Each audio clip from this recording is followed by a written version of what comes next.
Back in the green room this week, it's Ryan, QLZ, talking with Weed. He is the bassist, handles some vocals as well for the band, the OddEven, a band that we had on the Art of Spotlights a couple of weeks back. You guys got a lot of stuff coming up. How you doing, sir?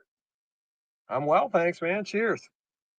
And I told you it's been a little while since I've been out to Maryland. You're on some business right now, taking care of some things. But dude, explain to me like you got this beautiful. Sounds like you have this really nice view where you're at in Maryland. So kind of like describe kind of like where you're at in Maryland, and just kind of get what you get to see every single day.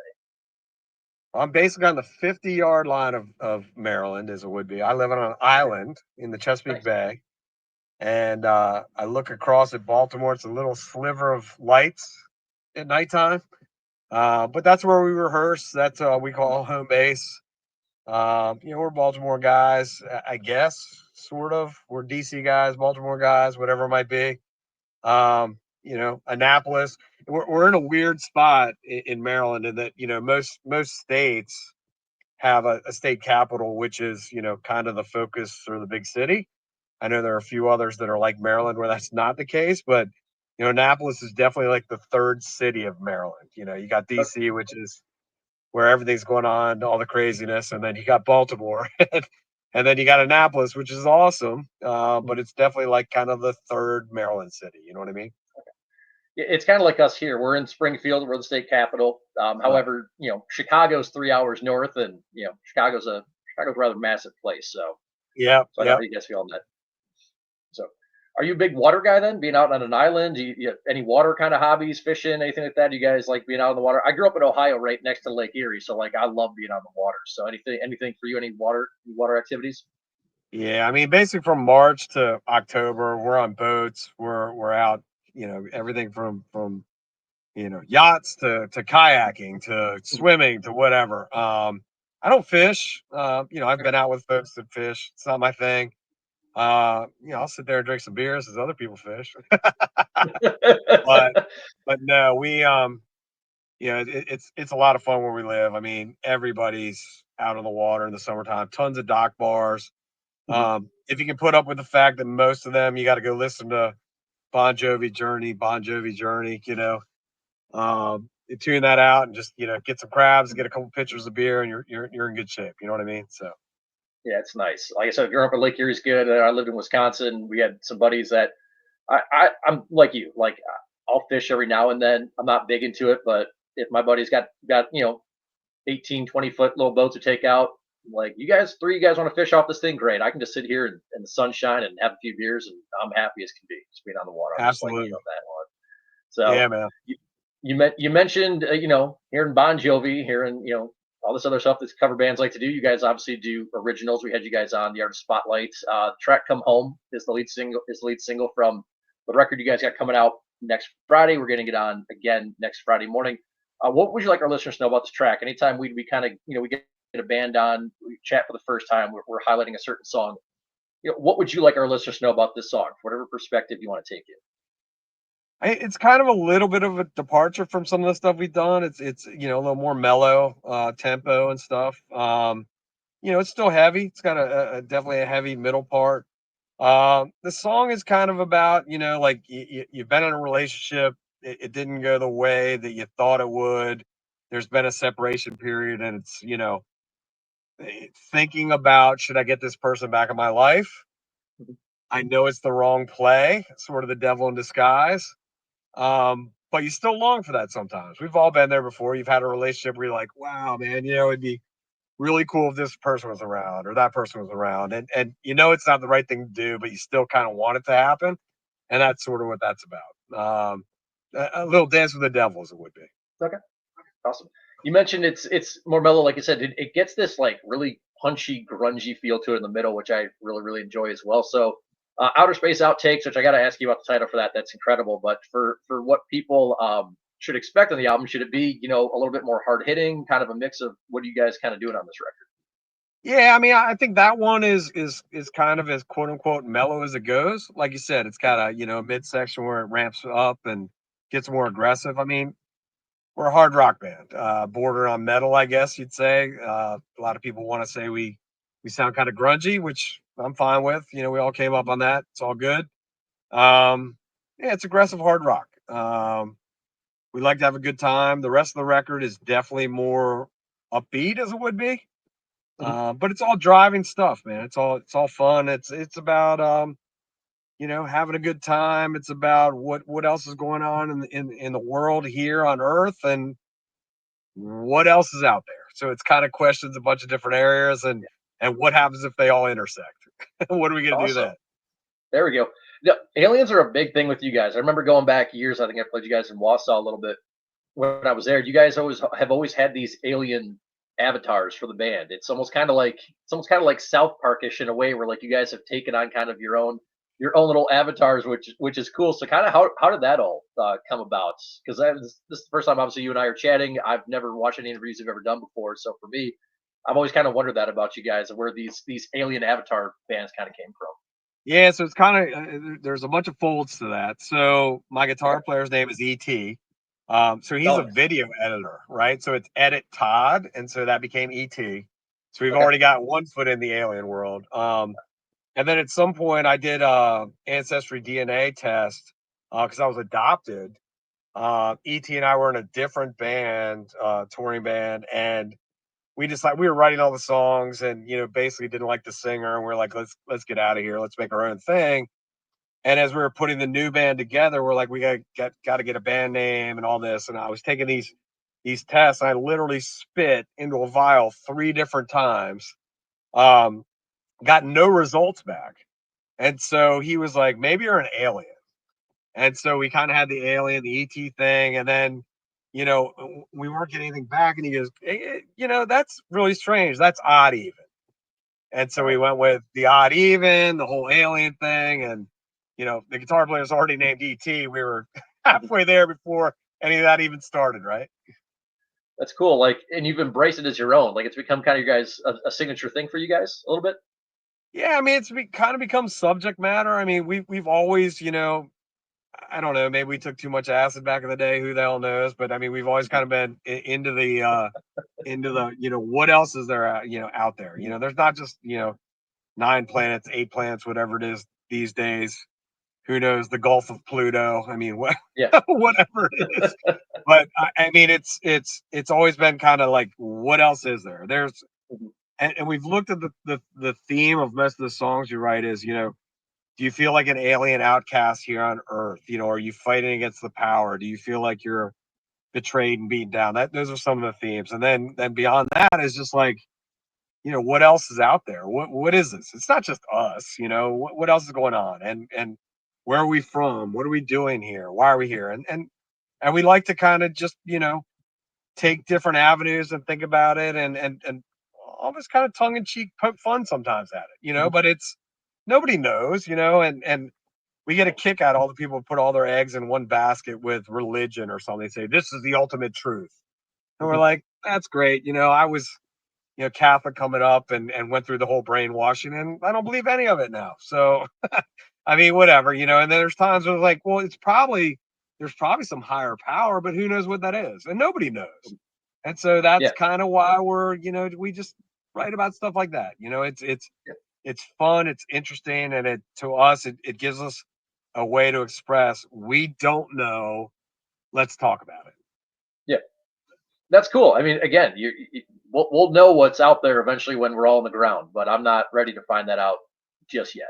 I'm That's I'm exactly I'm right. happy. I'm happy here on Earth. If there's something else out there, great. I think there is, but hey, you know, I'm fine waiting on that a little bit longer. There's a lot of things I would like to continue doing in this industry and life and places to visit, and whatnot. So Yeah, I mean, and, definitely. it's funny. Every once in a while, we'll get somebody that's like pretty, religious, and they maybe get a little bit, I don't know, undone about some of our subject matter or whatever. And we're like, hey, look, I'm not saying you're wrong.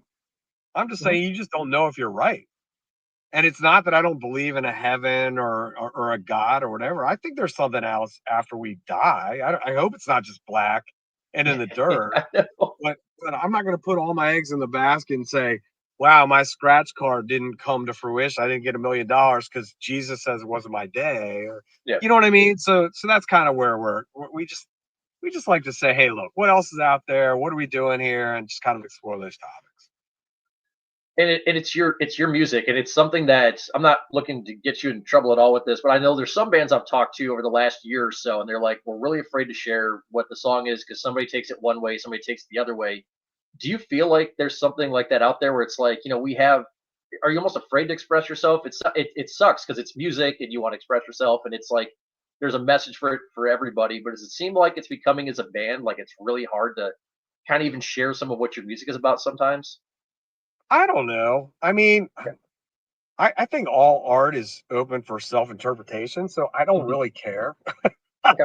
If you dig No, the that's groove, it. you Yeah. dig the song, whatever, Yeah. then have at it. If you don't, then move on to the next. And if you don't like my Mhm. band, go somewhere else. I don't care. Yeah. I mean, selfishly, we're doing this for us at this point. We really are. It's a way to express ourselves, and I love when people like it. I love when people say stuff like, "Man, some of those riffs sound like Alice in Chains or like Soundgarden or something." I'm like, hell yeah, Mhm.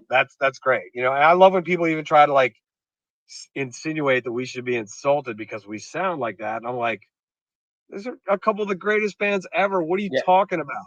That's a compliment. I'm okay with that. So yeah, I mean, to get back to your question about, are you afraid to say this is that? No, not at all. And Mhm. and again, if somebody wants to interpret it one way, go ahead. If a different way, go ahead. Um, I mean, hell, if you looked at when we were coming up as kids and stuff, I mean, you used to have these freaks telling, and when the Judas Priest was, their songs had devil word, and Ozzy and whoever, and this stuff was going to court, when the kid would shoot himself or something. It was Judas Priest's fault. I was just Yeah. like insanity. Did the kid interpret it that way, or were the parents not good parents, or was there another situation? I mean, who knows? But it's art. Take it how you want, Yeah. right? Yeah. It's like you said, there are so many bands out there right now. There's so much music, and it was just kind of nice when people are just like, you just kind of, this is the band expressing themselves. If you don't like the message, great, move on. It just seems like it just seems like to me like it's being attacked more now than it kind of ever has. And it's kind of one of these disappointing things being a music fan. And like you mentioned, like Alice in Chains and Soundgarden, like those are my two favorite grunge bands. Those Right. Alice in Chains, those are the two that I connect to the most. So it's like someone tells you, what are you doing that for? Well, like you said, it's a compliment, Yeah. to remind I'm like, people of Okay, that. stop hurting my feelings." Yeah, yeah, please, please, no more of that. I want to get back Yeah. to the name of the album because I don't ask everybody that comes on, the name of the album, but you guys, I love it because it's unique. It's Outer Space Outtakes, which, I just you mentioned, we've got the whole alien thing, and you guys, there's other stuff out there. Just overall, why was this the album title for it, or what do you want to share about the album title? Because again, I love it. It's unique. Yeah, I think that was the thing when I was growing up. I grew up in the '90s, so a lot of times you would have these unique kind of album titles. I think it's something that we don't see as much of anymore. But Right. just the a little bit behind the album title. Yeah. So if I could take you back to 2021, we were on the Dance of the Dead tour, and we were out with a Demon Flaw. Um, we were kind of wanting to get a little bit more growly. I wouldn't really say harder edge, but just maybe a little more aggressive. Um, and being on tour for 6 weeks with those two bands, Chris from Flaw was like really kind of aggressive and all this stuff, and we were like, maybe we should do some stuff with Chris and see where that goes.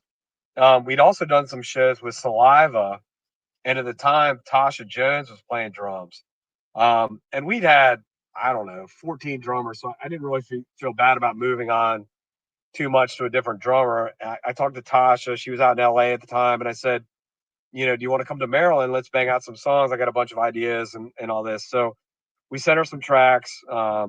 ET and I sent some stuff over, and she started just killing it. She's like, hey, this is what I want to do with this song. This is what I want to do here, and it was awesome. So I was like, we're gonna fly you in January. All this stuff. This is 2020. Was it 23? Yeah, I think it was 23 or 24. January 24. January 24. No, it was 23, I think. Anyways, long story short, we got Chris to come in and do some vocals, and we really liked where that was going. And so we did, I don't know, I think we had 20 songs, and we did 8 of them with Chris.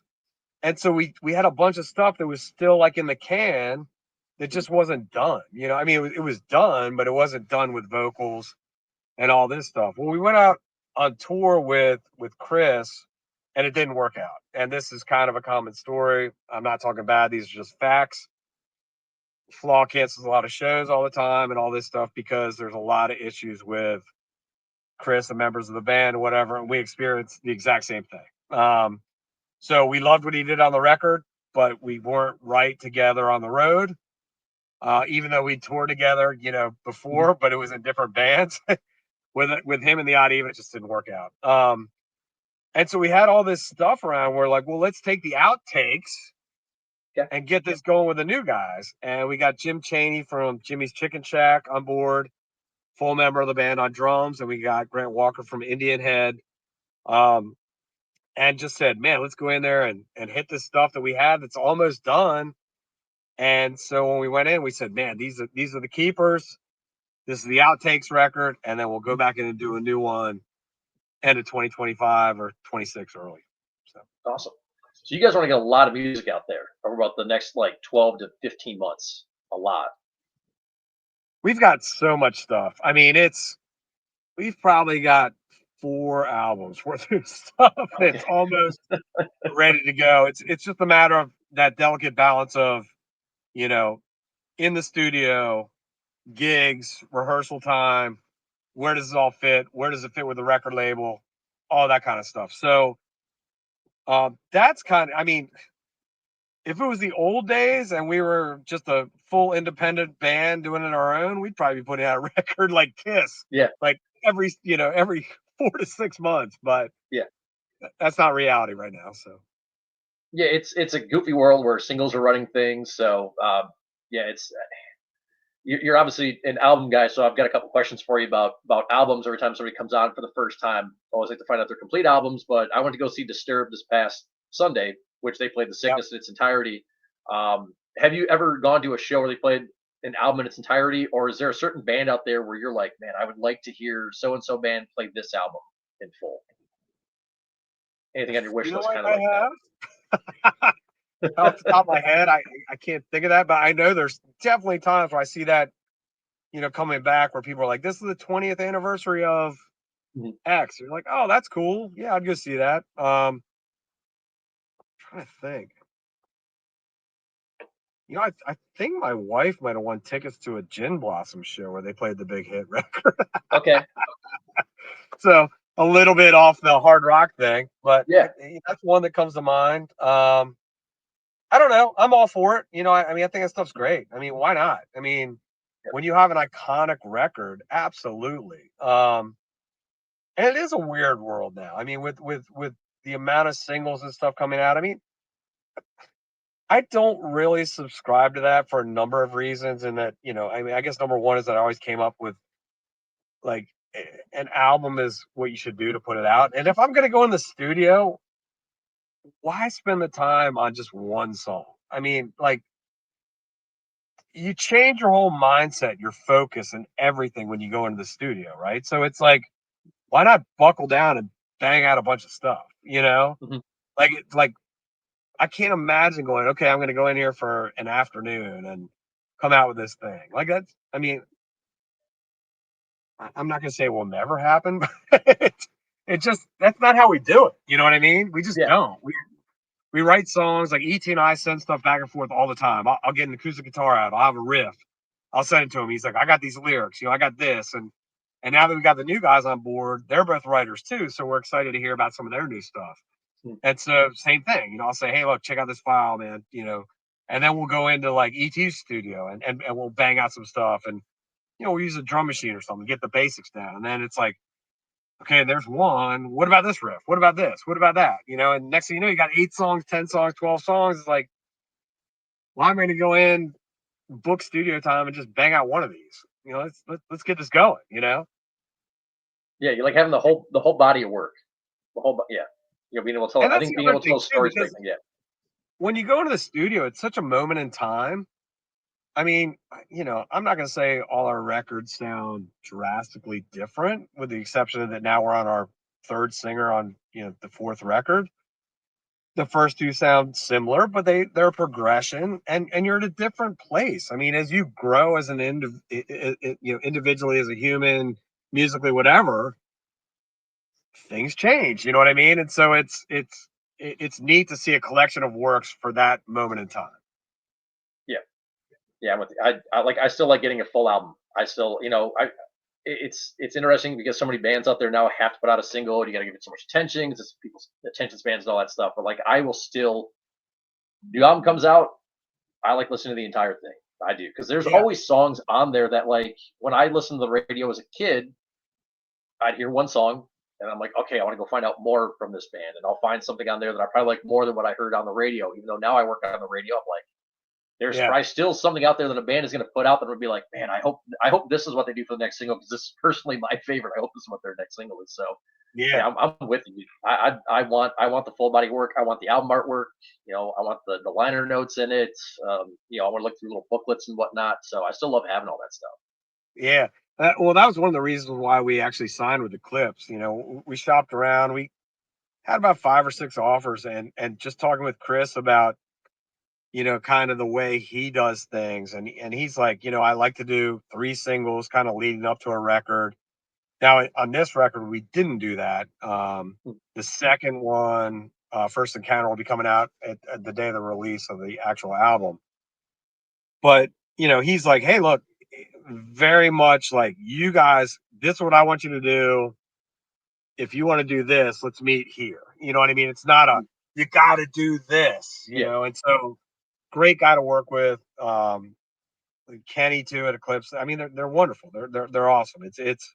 They're very much into the artistic freedom, but at the same time, great business sense. And so they're like, let me steer you over here. We should do this, mhm, and so when we say let's do a whole record, which they like, and then let's do these singles coming out, it's really cool the way they work, and that they they're I wouldn't say they're against it, but they're definitely for what we believe in, which is let's put out a body of work, so it's mhm. really cool.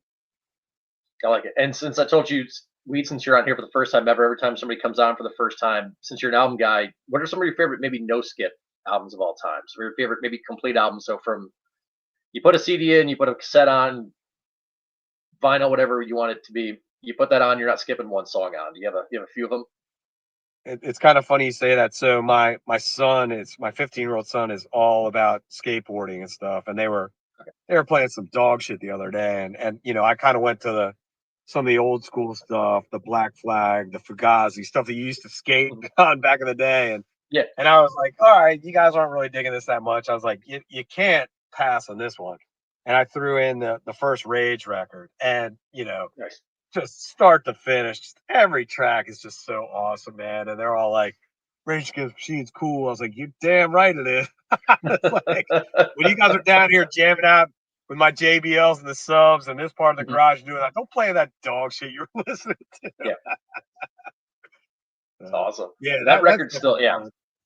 I mean, Yeah. God, any of the Soundgarden stuff's amazing. I don't know. There's so much, and it changes day by day. But there's some things that just never. Soundgarden. Every single thing released by them, Alice in Chains, everything released. It's awesome. Yeah.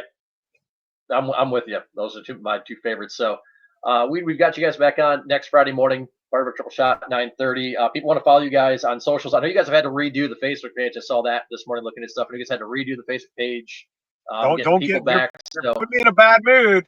I thought we weren't I'm gonna so, fight. I'm Been so, there. I'm so sorry, but no, I want you to highlight all your socials so people come follow you guys.